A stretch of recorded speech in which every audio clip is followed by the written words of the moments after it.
Hello and welcome to Network Bytes. In this video, we'll be discussing about Dynamic Host Configuration Protocol, which is majorly known as DHCP. So as the name says, it is Dynamic Host Configuration Protocol. So it configures a host IP address dynamically. So to understand what is IP address and what is subnet masking, we have a video on the same. I'll be providing the link in the description box. So please go through it. So it'll make it easy for you to understand DHCP concept. So now let's walk through the DHCP here. So when you walk into a network or when you try to connect to a Wi-Fi by using your mobile, so if you see the process that happens on the Wi-Fi connection part, you will see some steps. Like initially it says that obtaining IP address, then it says that connecting to the Wi-Fi, then it says it is connected.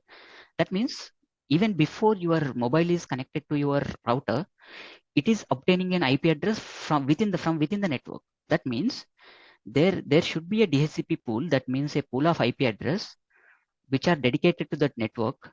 So based on network configurations, it will provide one IP address from the pool to that device which is newly added to the network. That means there is a process happening. That process is nothing but DHCP, that is Dynamic Host Configuration process. That means that is operated by a protocol which is nothing but Dynamic Host Configuration Protocol. So Dynamic Host Configuration Protocol is basically a layer 7 protocol which helps assign an IP address to a device that is added to a network dynamically. So now let's try to understand what are the different ways to assign an IP address. Say this is my PC.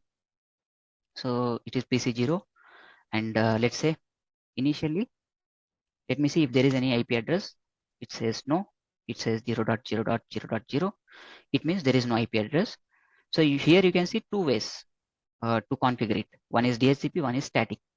So that means an IP address to a device can be configured in two ways. That means one of them is static, one of them is dynamic. So dynamic is done by DHCP protocol, and static is done by user manually. So let me do it manually first. Now let me see 192.168.10.100, let's say. So if I go and check it again now, it has IP address, right? So this is static way. That means it has irrespective of what is the network pool that is provided, network pool of IP addresses provided for your router or network, you just assign your own IP address to your device and you will just make use of it. But in real time, for the network to give an IP, for your client to get connected to a network, it should be automatically assigned by the router. So for that, we make use of DHCP. So now let's try to understand the other way of assigning an IP address, that is DHCP. So for that, let me just have a simple configuration here, simple lab here. For the lab purpose, initially I'll have a switch because there will be multiple users that will be connected. So that I cannot do directly to the server here because I am using some server to demonstrate it properly. So let's have different PCs, PC1, PC2, and PC3. Let me have connections first. So here, this is a layer 2 switch. It doesn't deal with IP addresses. So it just understands MAC addresses. So don't worry about what it is doing here.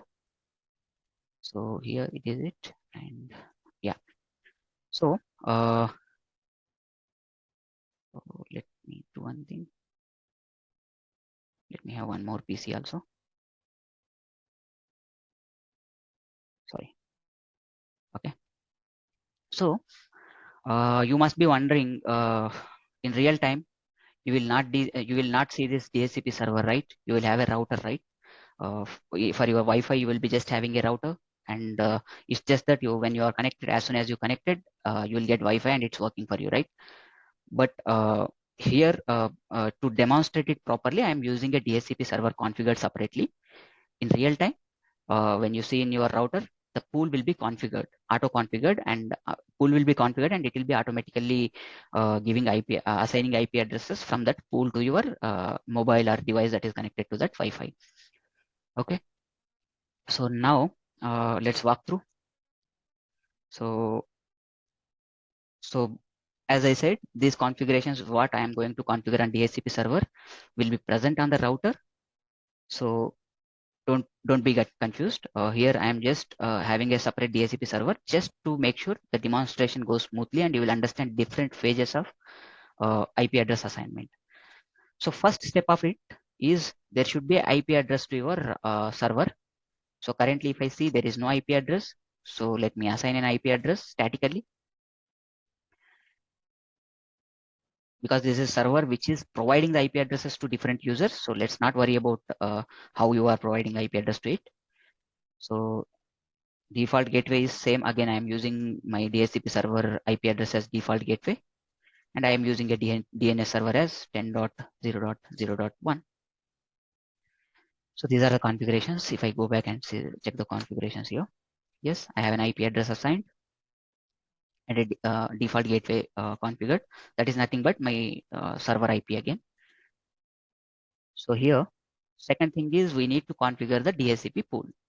That means the IP address are picked from the DHCP pool by the clients. So now let's turn on the service, DHCP service, and let me have the default. What is the default gateway? 192.168.10.1, and DNS server is 10.0.0.1.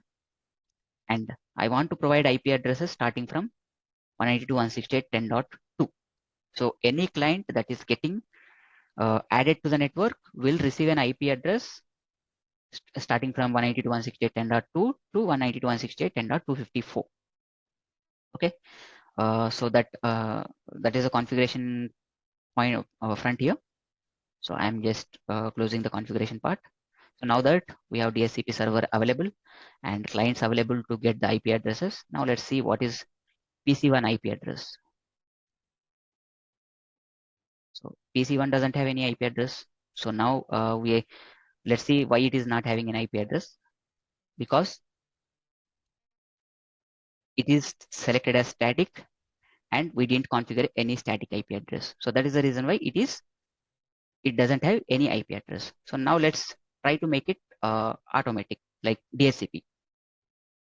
So now let me move to DHCP. So as soon as I turn DHCP on, so there is a packet, DHCP packet initiated from the client, that is PC1. So this first packet that is sent from PC1 is called as DHCP discover packet. So the major role of DHCP discover packet here is it will try to find out if there is any server in the network. So it is not must that we should have only one DHCP server in the network. We can have as many DHCP servers as possible. I mean, as you can configure. There must be some limitations, but you can configure more than one DHCP server in a network. So first part of DHCP process is the client has to find out if there is any server in the network. So for that, it uses layer 2, layer 3, and layer 4. This is the process that how occurs in OSI reference model. So it makes use of all the all the different layers in the process, starting from layer 7 to layer 7 on the source to layer 7 on the destination. So to understand more about it, I'll be providing the link of OSI reference model video in the description box. So please go through that also. That would help you understand more about this packet architecture or this PDU, packet datagram unit. So here there is layer 2 Ethernet, layer 2 packet, and there is layer 3 packet. So layer 3, here we are mostly dealing with IP addresses. So let's try to understand what is layer 3 looks like here. So here layer 3 packet looks like source IP address is 0.0.0.0 because client is initiating it and client has no IP address set. So that is the reason why it is all zeros. What is the destination? The client doesn't know anything about the network and it doesn't know if there is any server available in the network. So what it just says that broadcast my packet to the network. Okay. So that's the reason why it has set destination IP as 255.255.255.255. And now let's go to layer 4. The layer 4 information that it has is UDP. UDP, it uses UDP on the layer 4. So UDP source port is 68 here because on the client, DHCP uses port number 68 and on the server DHCP uses client number port number 67. So client port is always fixed in DHCP and server port is also fixed always. So here source is client, that's the reason why we have port number 68. Destination is server, so because the request is going from client to discovering the server, right? So that means that endpoint is a server again. So that's the reason why it has destination port as 67. So now we have layer 7 packet, that is DHCP packet here. So opcode is 0x1 because it is started from client to server. So always DHCP discover will have a 0x1 as opcode. And second thing is that there are different fields in it. So let's explore the relevant fields. The first field is client IP address. So client IP address is IP address is something, the IP address of the client.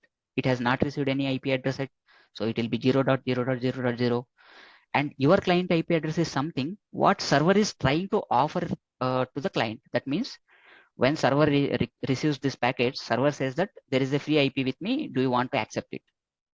So that is called as your client IP address. So here your client IP address, so far server is not coming to the picture. So your IP address is 0.0.0.0. And now let's try to understand what is the next field here. That is server address. Client doesn't know any server address, so it just says 0.0.0.0. And relay agent is irrelevant here because relay agent comes into a picture when we have our DHCP server located in a different network. So that's altogether a different concept that we call as DHCP relay agent. So let's not worry about it in this demonstration. So yeah, these are the packets that are these are the fields that are present in DHCP discover packet. Again, I'm repeating it. DHCP discover is initiated by the client to discover the server. Now let's see what happens when this is forwarded to the switch. Switch, we are using switch as a mediator here, so don't worry about why a switch in between. So generally in real time when you are in a Wi-Fi network, you will be directly dealing with this router which holds the DHCP server. So here for demonstration purpose, I have just made use of a client to have multiple, made use of L2 switch for having multiple clients in my network. So now let's go to next step. So client has sent that request to here, that switch. Now switch will say broadcast it because IP address is broadcasted here. So that has just broadcasted here. Now these three packets are not forwarded, but still, I mean, those will be broadcasted and that will be sent to different different connections. They will anyways drop it, so don't worry about that. So now this server has received this packet and it has accepted. Now let's see what happens next. So these will be broadcasted because the earlier packet there was a delay. So it just now server has sent a response. Now let's see what is in this response. I mean, what this packet is all about. So now let's try to understand inbound packet. So here, so here this layer 2 Ethernet frame changes based on switch to client or client to server this one communication. So don't worry about this. So we are not trying to deal much with it because it is more about IP addressing. So layer 3 looks something like this. Layer 3 will have a server IP, source IP addresses 192.168.10.1 because this is the response that is sent from the server. There can be multiple servers who can send this response. In our network, there is only one server, so only one server is sending. So we are to make it easier, I'm just making use of one server. So we'll have only one packet, and that will be easy to analyze. So we have one packet that sent from the server to the client, but client IP address is not yet confirmed. That's the reason why it is just sending as broadcast address. And port, you know, server port for DHCP is 67. Client port is for DHCP is 68. So here source is a server, destination is a client. That means server is responding to the DHCP discover packet that is sent by client PC1. So this packet is called as DHCP offer. That means DHCP server is saying that the server is offering an IP address to the client.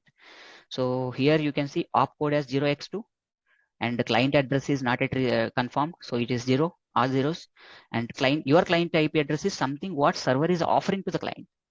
So that means client server is offering 192.168.10.2 and server IP address is already known 10.192.168.10.1, and relay agent is irrelevant here, so we are just ignoring it. So now this will be broadcasted. These will drop it, and legitimate client will accept it. So now client will send a response again. So in the next process, next packet, let's see what is that next packet. Here, now server has sent an offer. Now client is sending a response to that offer, which we call it as request, DHCP request. It is saying that please provide me that IP address. But here you might be having a doubt. What if there are multiple servers and client may receive multiple requests? So client responds based on what is the first offer that it has received. Okay. So here source IP is 0.0.0.0 because client doesn't have any IP address, and this is a communication from client to server. So you will have port number 68 and 67 here because it is from client to server. And again, you must be having a doubt why it is 255.255.255.255. As client is already aware of the server, why it is sending a broadcast address. So this must be your doubt, right? So the reason is if there are multiple servers in the network, by broadcasting this packet, client is making it clear to all the remaining servers that I am ready to accept this offer. That means I am ready to accept this IP address offered by this particular server. So that the other servers will relax and doesn't respond to this communication anymore. I mean, in this front at least in the DHCP process, they will not be involved much. So for that reason, client will send the destination IP as 255.255.255.255. That is broadcast IP address. So client has not received any IP address, and it is a communication from client to server. So we have a opcode of 0x1, and you have your client IP address is what offered by the server, and that means server is requesting for it because this is a DHCP request packet, third packet in the process. And server IP address, 192.168.10.1, and relay agent is irrelevant here. So let us see what happens next. This being a broadcast, it will be sent to all. So these clients will drop it, and the server will receive it. Now let's see what the server will send. Now server has responded already. That is the packet is here. So here source is 192.168.10.1. It is known because server is it is initiated by the server, and destination is 255, 255, 255, 255. That means server is telling everyone that I am acknowledging the request with these details, these DHCP details. So it is a reminder for other servers, you can say. And one more reason maybe because the client doesn't have any IP address set. So that's the reason why it is just broadcasting it. So now let's go further. Here UDP port is 67. The layer 4 port on which this packet works is source is 67, destination is 68 because source is a server, destination is a client. So opcode is 0x2 because this is from server to client, and client IP address is 0.0.0.0 because this fourth packet is acknowledgement packet. That means server is acknowledging that IP to that particular client. That means the IP is not yet assigned. So that's the reason why it is not yet assigned. So that is not yet acknowledged by server. So no IP address is yet provided to the client, but it has your client IP address, which is 192.168.10.2, and server IP address is this 192.168.10.1, and relay agent IP address is irrelevant here.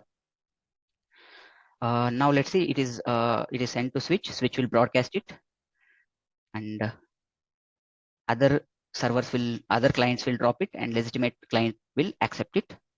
So if you see it here, so so now if I go into that device, so let me cancel this. Let me go to this client, and let me understand if it has received any IP address. Okay, let me stop this stimulation. So now let me go to here. Let me check if it has received IP address. Yes, it has received because this was offered by server, right? So this is how DHCP works. Now let's try to do one thing. Let's try to enable DHCP on one more client. Let's see if it has any IP address. No, right? Now let me try to enable DHCP. Now let's see if there is any IP address it has received. Let's relaunch the command prompt. Okay, somehow it has missed it.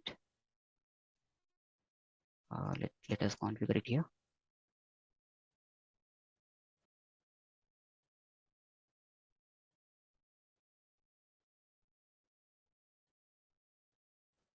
There's probably some issue with it. Let us see what is happening there. Let me enable DHCP here. Yeah, it has received. There was a delay, but it has received it. See, that means it has just making use of the concept called DHCP to get IP address. Now let's see if it has any IP address. It didn't have, but if you see now, it has a 192.168.10.3.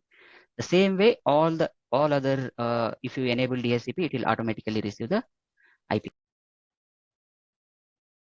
So this is how the DHCP process works out. So the major things that you have to remember is DHCP has a process called DORA. We call it DORA, which is nothing but DHCP discover packet from client to server. Then server sends a DHCP offer. Then client sends a DHCP request requesting that IP. Then server confirms it. That means that server acknowledges it. So discover, offer, request, and acknowledgement. This is the process that happens in DHCP. So in the process, so far we have discussed like different things that are associated with DHCP. So there is one more thing that you have to remember is, for example, DHCP, for a client received a DHCP IP from DHCP, it has a lease time. The lease time is nothing but for that duration, it will be using a particular IP address. After a certain time, the IP will be cancelled and DHCP process will be initiated and it will receive a new IP, or it will just it may extend the existing IP address lease. So this is DHCP lease time. That is something to be remembered when it comes to DHCP. So along with that, there are a few other things that are associated with DHCP. Like when you are dealing with internet, there will be multiple attacks associated with it. There will be vulnerabilities. There will be exploitation.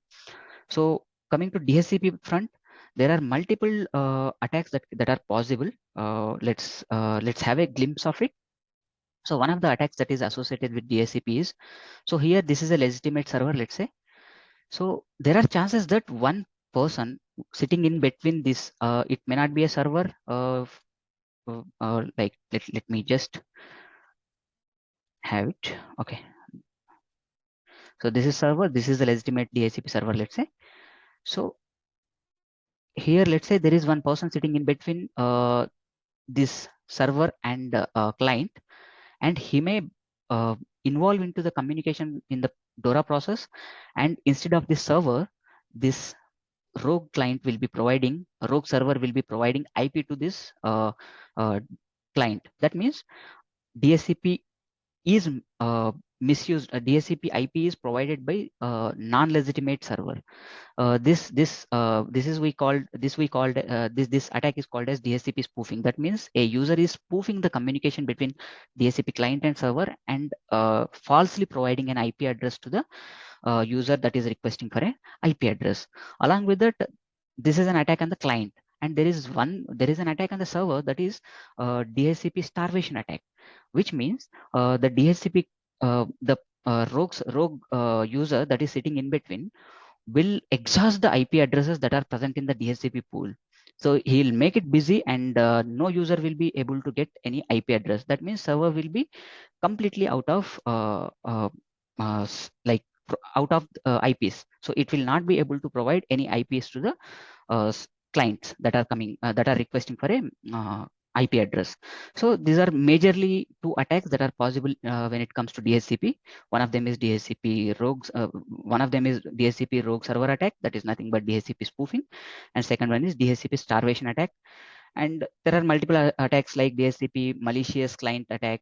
Like there are some attacks in the same scenario. They fall into the same category that we have discussed so far.